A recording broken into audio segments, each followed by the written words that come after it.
Peoples party Karachi division کے صدر اور سابق صوبائی وزیر سعید غنی نے آج مسلم لیگ نون اور ایم کیو ایم کو تنقید ہدف بنایا۔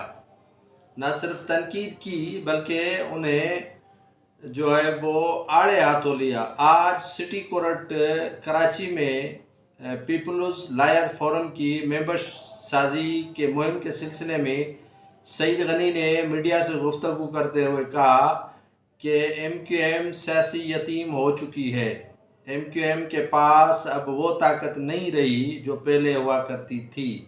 شکر ہے کہ نواز شریف کو علاج ہو گیا اور وہ صحت یاب ہو گئے۔ انہوں نے ڈاکٹرز کی اجازت کے ساتھ پاکستان میں سفر کرنا اور سیاست کرنا شروع کر دی۔ جب پیپلز پارٹی نے نواز شریف کے لیے کہا تھا کہ اب انہیں پاکستان آ جانا چاہیے اور سیاست کرنی چاہیے تو مسلم لیگ نون کے دوست ان پر تنقید کر رہے تھے۔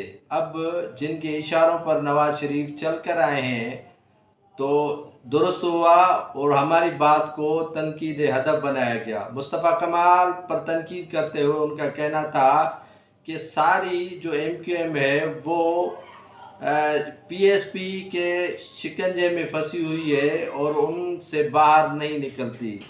انہوں نے کہا کہ ہم پر مصطفیٰ کمال نے الزام لگایا کہ 15 ارب روپے لندن دے کر آئے ہیں پیپلز پارٹی والے، تبھی بانی ایم کیو ایم نے الیکشن کا بائیکاٹ کیا۔